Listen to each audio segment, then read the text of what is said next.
You're listening to Season 10 of Mobile Suit Breakdown, a weekly podcast covering the entirety of sci-fi mega franchise Mobile Suit Gundam from 1979 to today.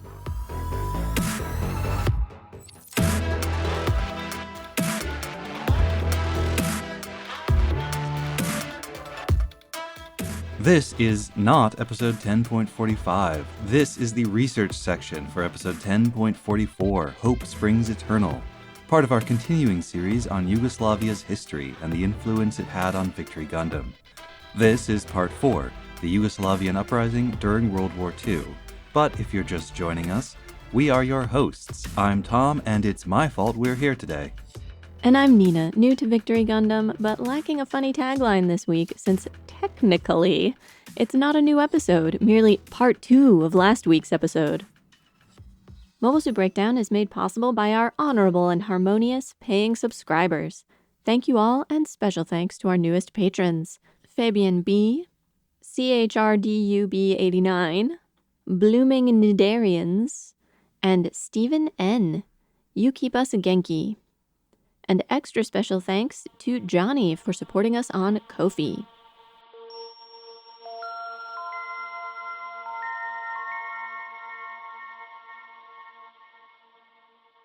I'd like to start the segment this week by locating the war in Yugoslavia both temporally and geographically within the larger conflict of World War II, because Yugoslavia was never more than a secondary theater, a necessary step on the road to other, more vital objectives. And for all their desperate struggles, the fates of the millions of people living and fighting in the once and future Yugoslavia were mostly determined by the larger progress of the war. So, let's establish a very abbreviated timeline of the events of World War II, starting with the formal beginning of the war in Europe. September 1st, 1939. After years of pushing the limits of his neighbor's patience, Hitler finally crosses the line by invading Poland. Russia was warned in advance, thanks to the Molotov-Ribbentrop Pact, and it responded by counter-invading Poland from the east, claiming their allotted share of the conquest. But Britain and France, allies of Poland, have finally reached the limit of appeasement, and they declare war on Germany. However, neither is ready for war, and so for the next 6 months, while Poland is pillaged and its people massacred, nothing much happens on the Western Front. The Germans hold the line at their borders, the French and British shoot them dirty looks. On November 30th, 1939, though, the Soviets invaded Finland, starting the 3-month-long Winter War, during which both Britain and France made plans to send troops to aid the Finns.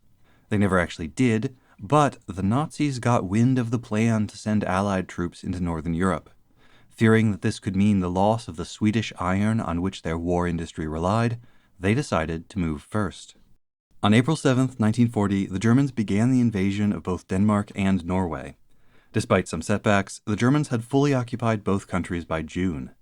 They probably could have done it faster, but they had committed a relatively small force to the invasion, because the bulk of their combat troops were needed for another mission, the invasion of the Low Countries and the Battle of France. On May 10th, Nazi forces stormed into Belgium and the Netherlands, using fast-moving mechanized and airborne units to exploit gaps in the defense lines. A month later, they were in Paris, and the Italians had joined the war by invading from the south. On June 25th, France capitulated. Hitler then turned his attention to the United Kingdom. His navy had taken heavy losses during the invasion of Norway and was in no state to fight the Royal Navy, so he turned to air power to soften the island nation and prepare them for an invasion, or else force them to agree to a negotiated peace.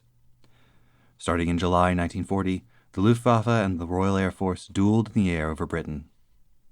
With the British prevailing in that battle, however, Hitler was forced to cancel the planned invasion, and he once again changed his focus. His original grand plan had been to knock off his enemies one by one, protecting his flank and securing access to the land, people, and material resources that would be necessary to go toe-to-toe with his real enemy, the Communists. He had planned to invade the Soviet Union in 1943, but with the Brits refusing to cooperate, he decided to skip a couple of steps on the itinerary. Me, personally, I would not be skipping steps on my plan to invade Russia, but maybe that's just hindsight speaking. I mean, it's not like any other European dictators had doomed themselves and their regimes with an ill-prepared invasion of Russia before him, right? At the same time that Germany was gearing up for the Battle of Britain, the Soviets were expanding toward the Balkans. In June and July 1940, they seized the regions of Bessarabia and northern Bukovina from Romania. France had been the guarantor of Romanian sovereignty, but France, for all intents and purposes, did not exist in July 1940. Germany, which had significant influence in the region, had already agreed, per the Molotov-Ribbentrop Pact, to let the Soviets have Bessarabia. But Bukovina was another matter. With a foothold in Bukovina, the Soviets might cut off German access to Romanian oil fields among the most productive in the world at the time, and even more vital to the Nazi war effort than all of those Swedish iron mines. Throughout the summer of 1940, Hitler responded to the Soviet encroachment by strengthening his diplomatic position in the region, mediating disputes between Hungary and Romania, and gradually bringing both, along with neighboring Bulgaria, into the Axis alliance. This really cheesed off his ally Mussolini, because Hitler had previously prevented him from expanding his sphere of influence into the Balkans. He reacted in a very normal and smart way by invading Greece without warning his allies.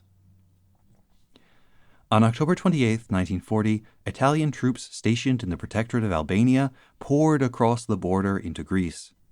But within a month, they were fleeing back across the same border, with Greek troops hot on their heels. The battle lines solidified over the winter, and by spring 1941, both forces were locked into an effective stalemate. The Greeks were backed with supplies and some limited air support from British forces stationed in Cairo. Though it was only a very minor force, it did raise the nightmare possibility that the Allies might land an army in Greece, a second unacceptable threat to the Romanian oil fields. Greece would have to be neutralized, so Hitler began moving troops into position for another lightning assault. Since Yugoslavia is in between Germany and Greece, it would be necessary for them to cooperate, and at first it seemed that they would, just as Romania, Hungary, and Bulgaria all had. But, as we covered previously, the pro-British, anti-German coup by Serbian officers on March 27, 1941, convinced Hitler that Yugoslavia could not be trusted. He ordered the troops be peeled off from the invasion force bound for Greece to also destroy Yugoslavia without delay. 10 days later, the Luftwaffe was bombing Belgrade, and tanks were rolling across the borders into both Yugoslavia and Greece. As we covered last time, the actual conquest of Yugoslavia in April 1941 was swift and fairly bloodless for the Axis. From an initial invasion force of 337,000, the Germans lost around 150 men killed. But these front-line combat units, among the best in the Nazi army, did not remain in Yugoslavia to keep the peace. With the threat from the Balkans neutralized, they peeled off to join the impending Operation Barbarossa, the invasion of the Soviet Union, which began on June 22, 1941. If you look down the list of divisions that were involved in the invasion of Yugoslavia, you'll see some patterns start to emerge. 14th Panzer Division, encircled and destroyed at Stalingrad. 16th Panzer Division, encircled and destroyed at Stalingrad. 1st Mountain Division, narrowly escaped destruction at Stalingrad. 79th Infantry Division, trapped at Stalingrad and forced to surrender. 101st Jaegers, encircled in Ukraine and decimated. 183rd Infantry, encircled in Ukraine and destroyed. 132nd Infantry, you get the idea. When they left to join Operation Barbarossa, they were replaced by lower-quality garrison troops. Initially only a token force 30,000 strong, the Axis would ultimately be forced to commit around 500,000 troops to fight the Yugoslav insurgents. There were isolated acts of resistance and even a few small-scale uprisings in the first few months of the occupation, but the partisan uprising is traditionally dated to July 7th, when a pair of gendarmes from the Serbian collaboration regime tried to arrest the organizers of a pro-partisan political rally in a small village in western Serbia. When the organizers refused to surrender themselves, the gendarmes started shooting. But it so happened that the organizers in question were armed partisans themselves. Their leader was a man nicknamed the Spaniard by the other partisans because of his extraordinary love for Spanish culture. He had learned to love Spain during 3 years of brutal guerrilla fighting as a volunteer for the Republican side in the Spanish Civil War. So when the gendarmes started shooting, he shot back and swiftly killed both of them, took their rifles, gave a rousing anti-fascist speech on the steps of the town hall, and then vanished back into the woods with a handful of new recruits in tow. Simultaneous uprisings by other partisan bands broke out all across Yugoslavia, mainly concentrated in Bosnia and around the town of Užice in western Serbia. The occupation forces in the region were so weak and so unprepared for mass uprising that the partisans were able to liberate a large, self-sufficient area that they then called the Užice Republic. Predictably, the Chetniks were slow to join in. Do you remember the Chetniks? Those were the nationalist resistance groups mostly based around former members of the army or police forces. In September, Draža, the Chetnik leader, realized that he was in danger of losing his authority as leader of the resistance if the Chetniks failed to join the uprising. So he committed a token force to help the partisans defend the free zone against German counterattack. That counterattack started in late September. It began with retaliatory killings. Thousands of civilian hostages were executed to punish the rebels, and a direct attack on the Republic of Užice. Despite overwhelming numbers, some 80,000 soldiers, including a tank battalion, against fewer than 20,000 lightly armed partisan rebels, the German advance moved slowly, facing constant harassment in the mountainous terrain. Still, throughout October, the German war machine ground onward. Whenever they took a town or village back from the Republic, they would embark on a campaign of bloody vengeance, executing thousands of civilians, including children, and sending tens of thousands more to the camps. The momentum that had favored the partisans originally had now shifted, and with it, Draža's priorities. Now that partisan success had gone from seeming inevitable to actually very evitable indeed, he did what all great rebel leaders do. He abandoned his convictions, cut a deal with the foreign occupiers, and stabbed his former allies in the back. On November 1st, Draža ordered his Chetniks to launch a mass surprise attack against partisan headquarters. Unfortunately for Draža, the Chetniks were routed in humiliating fashion and chased all the way back to his headquarters, which was soon surrounded. He begged Tito and the rest of the partisan leadership to call off the attack in the name of preventing further fratricidal losses, unity in the face of the enemy and all that. Tito agreed, but he probably shouldn't have, because 2 weeks later, Draža was again making anti-partisan alliances with the occupation forces and handing over hundreds of captured partisans to the Germans, who did to them exactly what you would expect. The Chetnik betrayal killed any hope of the partisans maybe possibly being able to hold on to the Republic of Užice. Tito's staff ordered a general retreat. By December 1941, the occupiers had reclaimed all of the Republic, effectively evicting the partisans from Serbia. This battle would come to be known as the First Enemy Offensive, one of 7 large-scale attacks made by German occupation forces against resistance strongholds. The second offensive played out just a month after the first, in January 1942, now in eastern Bosnia. Here, too, the liberated territory was divided between Chetnik and partisan bands, and here, too, the Chetniks preferred to abandon their positions rather than fight the Germans. Again, the partisans suffered disproportionate losses against the better equipped and vastly more numerous German forces, but again their leadership and the bulk of their forces were able to slip away and reform elsewhere. News of the Chetnik betrayals traveled slowly, but by the end of the second offensive, cooperation between the two rebel factions had completely broken down and would never be repaired. At this point, much of the partisan movement, especially the part of it in Bosnia, was made up of Serb peasants from fascist Croatia. They had been driven into armed rebellion by the Ustaša genocide and had joined the partisans mostly because the partisans were the ones doing the fighting, not because they were committed communists. When Chetnik agitators, pretending to be partisans, infiltrated their groups to spread a pro-Serb, anti-Croat, anti-Muslim, anti-Jewish, and anti-communist message, they found receptive audiences. But this propaganda was just the prelude. Chetnik leaders throughout Bosnia made contact with the Germans and established secret agreements to cooperate with them against the partisans. As the partisans deployed in anticipation of another major enemy offensive, the Chetniks went to work.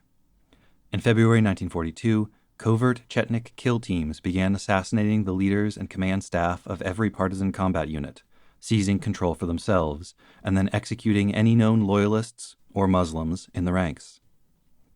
Loyal partisan forces were ambushed and massacred in supposedly friendly territory. Secret partisan hospitals were betrayed, the guards and medical staff slaughtered, the sick and wounded tortured, then executed. On March 13th, the Spaniard, the partisan commander who fired the first shots of the uprising, died fighting Chetniks in one such attack in western Serbia. These Chetnik coups continued through May, even as the third enemy offensive descended on what little remained of the partisan movement. Wherever they succeeded, the Chetniks cut deals with the occupiers and joined in the hunt for surviving partisans. This third offensive was the first joint operation by the German and Italian occupation forces, and the first one to involve significant forces from the Ustasha, the so-called Black Legion. Largely composed of refugees from Bosnia, chased out by Chetniks who were committing anti-Bosniak atrocities, the Black Legion now went wild in the recaptured territories, committing the full package of genocidal crimes against humanity against the Serbs and Jews of the region. There had been almost constant large-scale anti-insurgency combat since the uprising began in July 1941, but the end of the Third Offensive in May 1942 marked the beginning of a lull in the fighting. The partisans had been mauled too badly to launch any new offensives, and the Chetniks had mostly come to terms with the occupiers. In June, Tito decided to move further west, into the heartland of fascist Croatia. The experience of Ustasha tyranny there had made the peasantry sympathetic to the partisan cause, and it might just give them a chance to recover their strength. From Marie-Janine Kalik's History of Yugoslavia, 4 brigades set out in June 1942 on a seemingly never-ending and very risky march full of deprivation through the summits and valleys of the Bosnian mountains. For months, the ragged figures lived in the forests and slept on the hard ground. Food and medicine were notoriously scarce, and ammunition was in acute shortage, just as it was everywhere. During the march through the ethnically heterogeneous areas in which the Ustasha, Chetniks, and occupational forces had raged and rampaged one after the other, more and more desperate people joined the People's Liberation Army. In November 1942, the partisans managed to seize the town of Bihać, establishing a new free zone called the Bihać Republic, with a population of around 2 million people. There they organized an all-Yugoslav assembly, bringing together delegates from a broad spectrum of anti-fascist political parties and all the regions of Yugoslavia. In doing so, the partisans benefited significantly from the broader war situation. June 1942 might have been a low point for the partisans, but it marked the beginning of the doomed German assault on Stalingrad. In August, the British forces in North Africa repelled the last of Rommel's attacks. By November, when the partisans were striking the soft underbelly of the Ustasha, the German army was in a state of crisis. The Afrika Korps was in full retreat, and the 6th Army was encircled by General Zhukov at Stalingrad. In December, American bombers launched their first attacks on the Italian peninsula. Hoping to stabilize the situation in Yugoslavia before things got any worse, the Germans, Italians, Ustasha, and Chetniks launched their 4th massive offensive in January 1943. Once again, the Axis powers brought a vastly superior force, over 100,000 troops with air power, artillery, and armor, against roughly 20,000 partisan guerrillas. The terms of the offensive were severe. No partisan was to be left alive.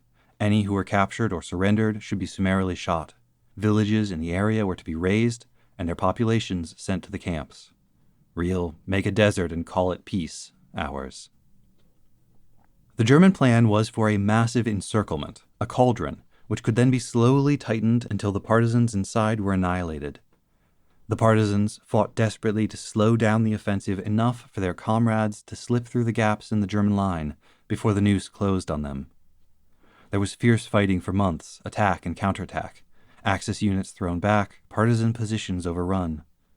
At one point, the partisans even managed to capture about a dozen light tanks from the Italians and briefly fielded their own armored company. But still, the partisans paid a heavy price. More than 10,000 were killed, more than half their original force.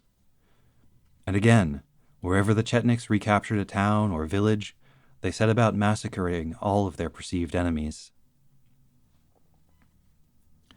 By the end of February, the encircling Axis forces had trapped Tito, his staff, the partisan mobile hospital, which had in its care more than 3,000 wounded rebels, and some 6,000 civilian refugees on the western bank of the Neretva River.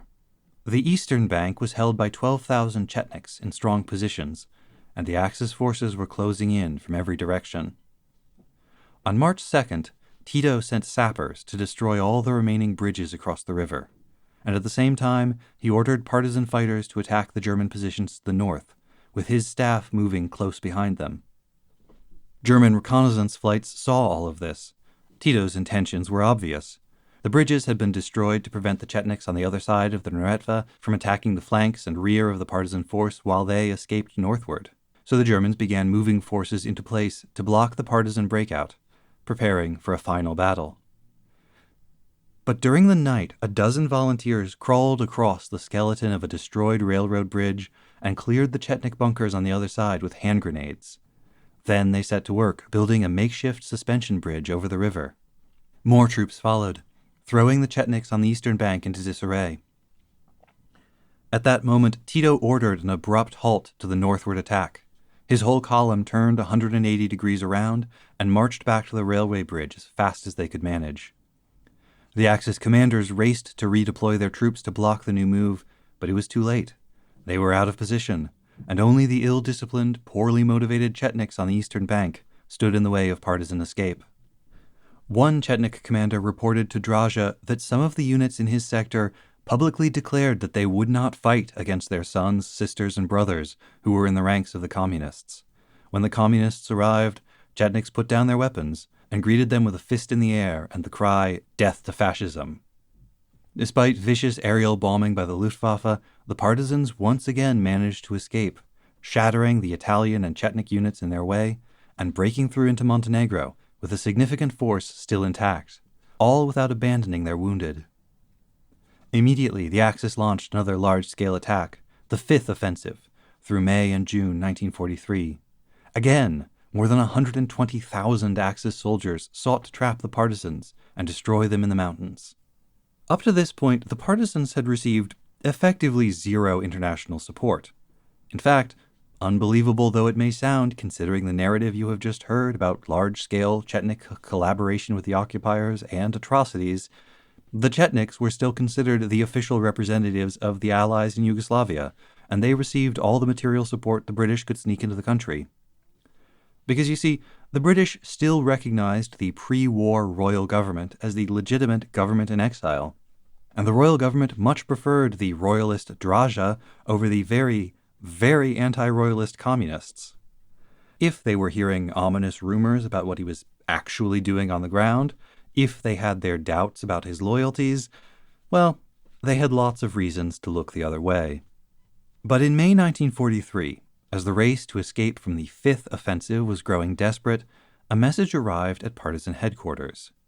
Be ready to receive a British Special Operations Executive Liaison arriving in secret by parachute at the end of the month. A landing area was arranged, a plateau that could be marked by fires in the shape of a cross, and a small force of soldiers was sent to wait in the woods nearby. The margin of error was tiny. The partisans could only afford to wait 2 nights, and the risks to both sides were immense. If the Luftwaffe saw the signal, they would turn the plateau into a crater. If Axis soldiers found the hidden partisans, they might instead imitate the signal fires and draw the British mission into a deadly ambush. Bad weather on the first night forced them to turn back, dodging German fighter patrols out of Greece. But on the second, the British plane made it through without incident, and the liaison was met by friendly, eager rebels. The leader of that mission, William Deakin, wrote a memoir called The Embattled Mountain about his time with the partisans in Yugoslavia. Of his first encounter with them, he wrote, "We were now surrounded by a small group of young men, all shouting at once. Each was equipped and armed in a highly individual manner, some in a grayish uniform, others in worn civilian clothes of every variety. A burst of dialogues and questions started up simultaneously. Why hadn't we come before? Where had we come from? How old were we? What were our military ranks? All this and more tumbled out of the straggling knot of youths scampering along beside us, eager and excited at this novel form of meeting. Along the tracks which fringed the edge of the lake came a file of ponies bearing wounded, dummies with hollow faces, wrapped in worn blankets, swaying over the rough wooden saddles of the animals. Suddenly we stumbled upon a group of men and women camping in small tents. Girls were moving among them, passing round a meal, and by their dress and manner it seemed, for one unreal second, that we had encountered a skiing party in some mountain resort. In the center of the glade, seated on a rough-hewn ring of tree stumps and fallen boughs, we saw a group of armed men in uniform. One of them stepped forward with an air of natural authority. Slim and neat in a gray uniform with no badges of rank, he was wearing an army side cap and black riding boots. No names had been revealed in the radio signals which had been received from Montenegro before our departure, and the British had no firm evidence of the identity of the partisan leadership. It was merely known that the commander went under the pseudonym of Tito. The British mission arrived at a critical moment for both sides. The Allies had finally blunted the German offensive and were beginning to prepare for their great counterattack. The partisans were in desperate straits, hemmed in on all sides, short of everything. They had thousands of wounded but no medicine, no ammunition, no food but what they could scrounge from the desolate mountain forests. They were already eating bark and nettle soup, and it was going to get worse. The British mission was assigned a squad of partisan guards and escorts, and the descriptions of them sound like the cast of a Gundam show.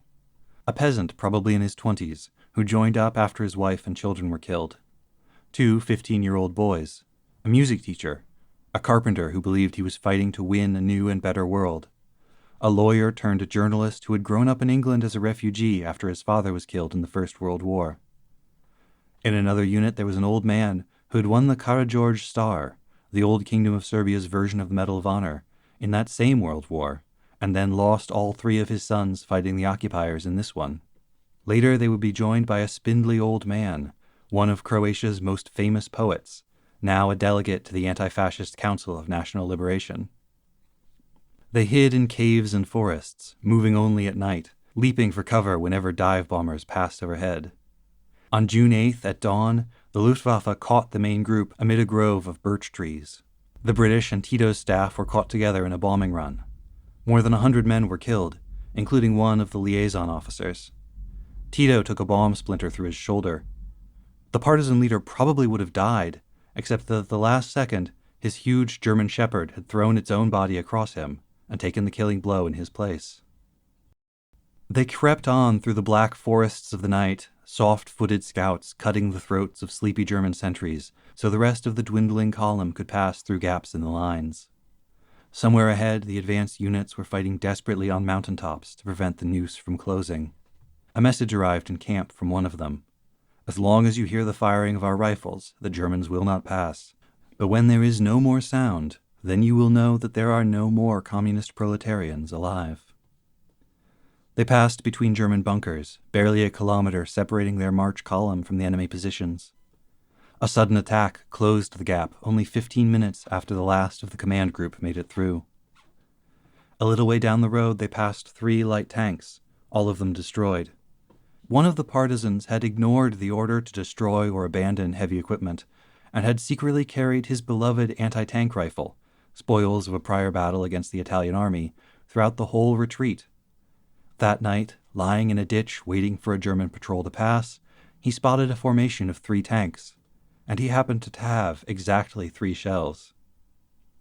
Somehow, more than 10,000 fighters had escaped from the 5th Offensive, but thousands were still trapped behind them, starving, exhausted, fighting on without hope. Among them were many small groups of wounded who could not be moved over the rugged terrain. Doctors and nurses had stayed behind to tend them, but the Germans used police dogs and local collaborators to hunt them down and executed all they found, wounded soldiers and unarmed medics alike. Then they used the same tactics to kill all the civilians they could find. The area had been too friendly to the partisans, and so it would be scourged. And there, at perhaps their lowest point, we will stop for today. But we'll pick up the story of the partisans of Yugoslavia next week on episode 10.45.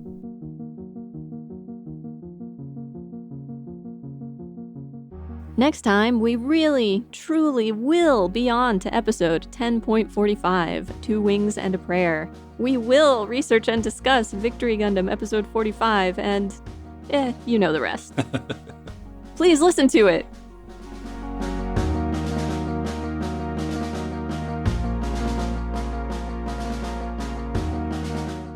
Mobile Suit Breakdown is written, recorded, and produced by us, Tom and Nina, in scenic New York City, within the ancestral and unceded land of the Lenape people, and made possible by listeners like you.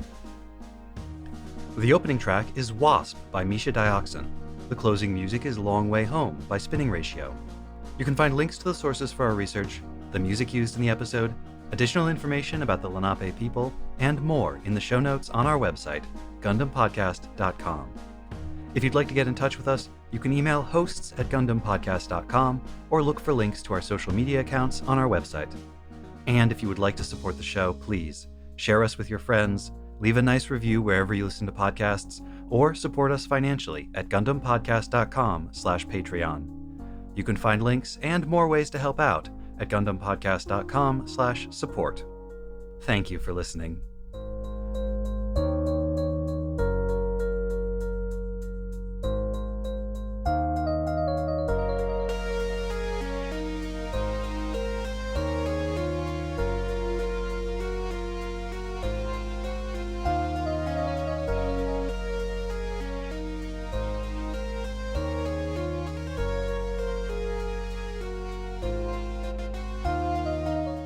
Mobile Suit Breakdown is made possible by our generous and genial paying subscribers. Oh wait, that's what I said last week. Yeah, you did generous and genial before. Complimentary adjectives that start with H. Honest, hardworking, humble, humanitarian, humane. Oh no.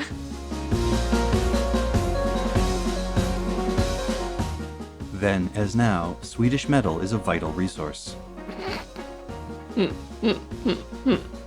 Should I actually include that one? I don't know. I was gonna say maybe pop that into the outtakes.